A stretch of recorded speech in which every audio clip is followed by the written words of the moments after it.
New express news 24 ताजी बातमी ताजी चर्चा सर्व घडामोडींचा अचूक वेध घेणारं न्यूज चॅनल।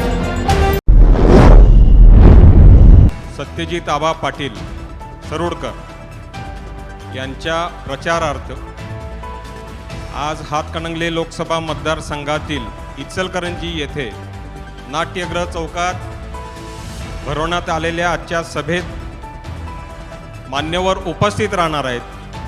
पण मान्यवर उपस्थित राहायच्या अगोदर इचलकरंजीतील स्थानिक प्रश्नावर बोलण्याकरिता मला संधी दिलेली आहे, त्याबद्दल संयोजकांचा सर्वप्रथम मी आभार मानतो। आपल्या उमेदवाराबद्दल आपल्या मतदारसंघात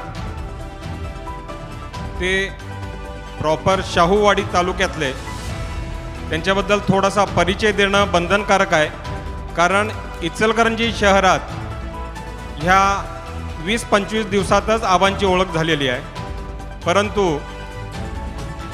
आबांचे वडील बाबासाहेब पाटील हे यापूर्वी 2 वेळा आमदार राहिलेले आहेत। त्यांच्या मातोश्री गोकुळ दूध संघाच्या संचालिका राहिलेल्या आहेत आणि स्वतः सत्यजित आबा 2 वेळा आमदार राहिलेले आहेत।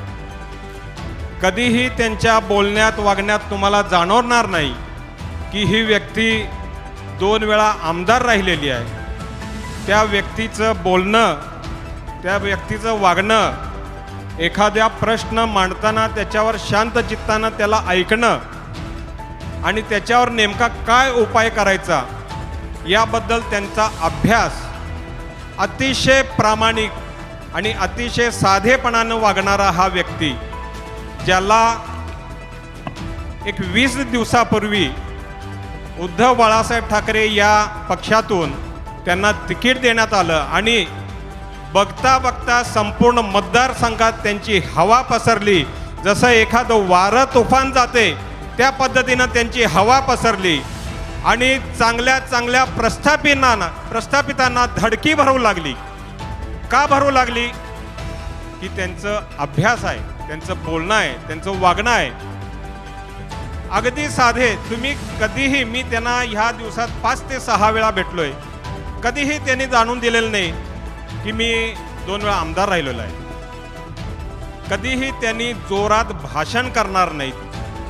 नाहीतर काही व्यक्ती नुसतं गळा काढून आपलं भाषण करायचं, लोकांना संभ्रमित करायचं आणि आपल्याकडं ओढून घ्यायचं आणि तात्पुरता वापर करायचा आणि परत तुमच्याकडे वळून देखील बघायचं नाही। अशा पद्धतीचा हा उमेदवार नाही आहे माझ्या मित्रांनो।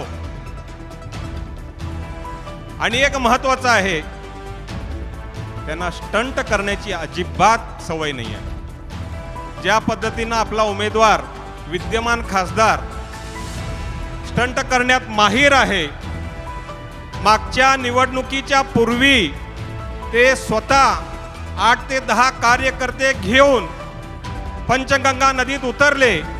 पंचगंगा नदीतला केंदाळ स्वतःच्या अंगावर, डोक्यावर घातला आणि म्हटले मी खासदार झालो तर पंचगंगा प्रदूषण मुक्त करणार। पण खासदार झाल्यानंतर त्यांना कुठं आहे पंचगंगा हे देखील माहीत नसेल, हे तुम्हा आम्हाला सांगण्याची गरज नाही आहे।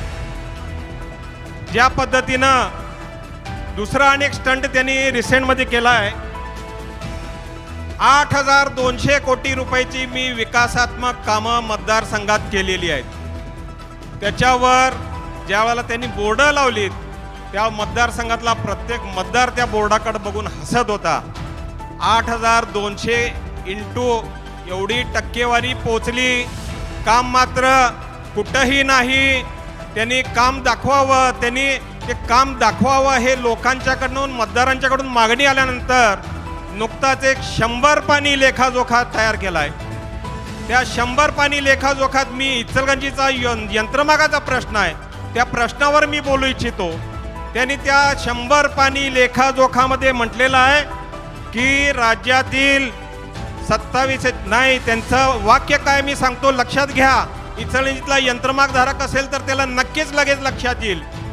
साध्या यंत्रमाग धारकांना 1 रुपयाची सवलत आणि 27 HP वरच्यांना 75 पैशाची अतिरिक्त सवलत। मित्रांनो, ज्या खासदाराला निर्णय काय झाला हे माहीत नाही, निर्णय असा आहे की 27 HP खालील यंत्रमागधारकांना 1 रुपये, त्यांनी म्हणतात साध्या यंत्रमागधारकांना 1 रुपये. अरे जर एखादा साधा यंत्रमागधारक 27 HP वर असेल तर त्याला काय 1 रुपयाची सवलत तुम्ही मिळवून देणार आहे? ही झाली घोषणा. परंतु ज्या वेळेला 8 मार्चला राज्याचे माननीय मुख्यमंत्री महोदय कोरोचीमध्ये आले, तिथं महिला मेळाव्यामध्ये जाहीर केलं त्यांनी की हा निर्णय जाहीर केला. त्याच्या दुसऱ्या दिवशी एकमेव मी व्यक्ती असा होतो, मी स्पष्ट सांगितलं ही फक्त घोषणा, ही चुनावी जुमला आहे, हे मिळणार नाही आणि कोणालाही मिळालं नाही. आजपर्यंत कोणाला मिळालेलं असेल तर त्या यंत्रमागधारकांना हात वर करून सांगावं की मला ही सवलत मिळालेली आहे. म्हणजे कोणालाच ही सवलत मिळालेली नाही आहे, फक्त घोषणा झालेल्या आहेत. त्यांना टक्केवारी घेणे, अगदी मी तुम्हाला सांगतो, एखादा कार्यकर्ता किंवा एखादा मतदारसंघातला मतदार त्यांचा जर गेला, त्यांच्याकडे एखादं काम घेऊन गेला, काम ऐकणार, काम होण्यालायक असेल तर पहिला म्हणणार आमचं काय ते बघा. अरे तुम्हाला ह्याच्यासाठी निवडून दिले काय? तुमचं बघण्यासाठी. सामान्य मतदार तुमच्या बंगल्यावर येत होता, एक पत्रासाठी तुम्ही 4-4 दिवस त्यांना फिरवत होता. अरे कुठल्या खेडेगावातला तो मतदार एसटी धरून तुमच्याकडे येणार, दिवसभर तिथं उन्हात तान्हात बसणार आणि तुमच्या पत्रासाठी पुन्हा या पुन्हा या पुन्हा या. अशा पद्धतीचं त्यांनी कार्य केलेलं आहे. मी यंत्रमागधारकांविषयी 2 वाक्य बोलणार आहे, कारण बरेच वक्ते बोलणार आहेत. मी 5 वर्ष सातत्यानं त्यांच्या पाठी लागलो होतो. तुम्ही म्हणताय ना खासदाराचं काय काम आहे, आम्ही पण म्हणतोय खासदाराचं जे काम आहे ते तुम्ही करायला पाहिजे होतं. केंद्र सरकारकडे तुम्ही वस्त्रोद्योग धोरणाविषयी कधी पाठपुरावा केलाय काय? एक पत्र दिले त्यांनी खासदार झाल्यानंतर, त्यानंतर कोणताही पाठपुरावा नाही. तुम्ही वस्त्रोद्योगला अनुदान दिला, सबसिडी दिला, म्हणजे आमचा वस्त्रोद्योग चालणार नाही.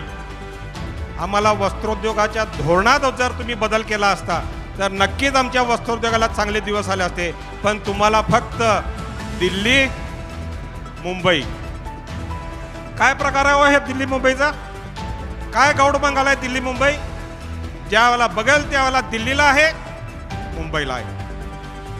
मतदार बंधून हो, तुम्ही समजून घ्या काय आणि दिल्ली मुंबईचं त्यांचं गौड बंगाल असणार आहे. तुम्हाला मतदारांनी निवडून दिले, हातकणंगले मतदारसंघातून तुम्ही प्रतिनिधित्व करताय आणि तुम्ही मतदारसंघात न राहता तुम्ही दिल्ली मुंबईची वारी करताय. अशा पद्धतीचं तुमचं जे वागणं आहे, तुमचं जे बोलणं आहे, तुम्ही फक्त गोड भाषण करायचं, लोकांना संमोहित करायचं आणि नंतर कोण लोक जाणून घ्यायचं नाही. मागच्या 5 वर्षात लोकांची तक्रार अशी आहे की त्यांनी कधी फोन उचलले नाहीत, त्यांनी कधी आमच्याशी हितगुज केले नाहीत. आणि काही लोकांचं म्हणणं असं आहे की पहिल्या 5 वर्षात त्यांनी गाडीतून उतरले नाहीत, गाडीच्या काचा खाली आल्या नाहीत. जर पुन्हा ते चुकून होणार नाहीत, हे मी तुम्हाला खात्रीपूर्वक सांगतो. खासदार होणार आहे ते सत्यजित आबाज होणार आहेत. पण जर ते पुन्हा खासदार झाले तर ते विमानातनं उतरणार नाहीत आणि त्यांचा फोन कव्हरेजच्या बाहेर राहील. त्यामुळे मी मतदार बंधूंना विनंती करतो, बंधू भगिनींनो, येत्या 7 मेला आपल्या मतदारसंघाचं मतदान आहे.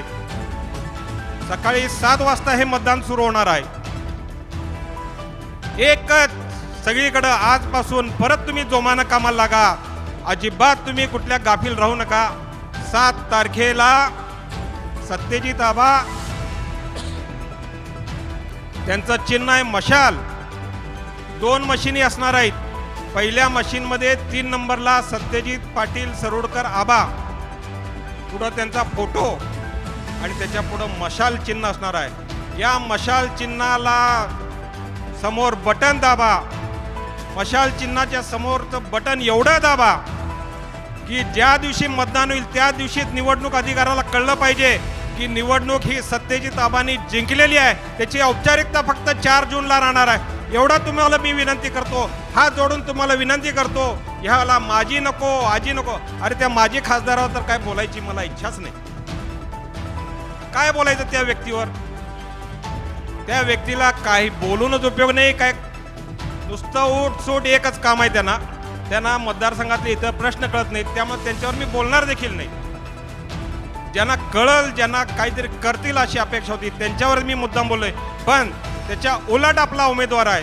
आपला उमेदवार आपल्या मतदारसंघातील वस्त्रोद्योगाचे, यंत्रमागधारकांचे प्रश्न समजून घेणार, समजून घेऊन त्याच्यावर काय नेमकं आपल्याला सोल्युशन काढायचं आहे, काय त्याच्यावर उपाययोजना करायची आहे हे ते नक्की करतील. ह्याच अपेक्षेनं मी पुन्हा एकदा इचलकरंजी शहर आणि हातकणंगले मतदारसंघातील तमाम मतदार बंधूंना विनंती करतो, येत्या 7 तारखेला मशाल चिन्हासमोरील बटन दाबून सत्यजित आबांना प्रचंड बहुमताने विजयी करा आणि त्यांना संसदेत दिल्लीला पाठवा, एवढी मी विनंती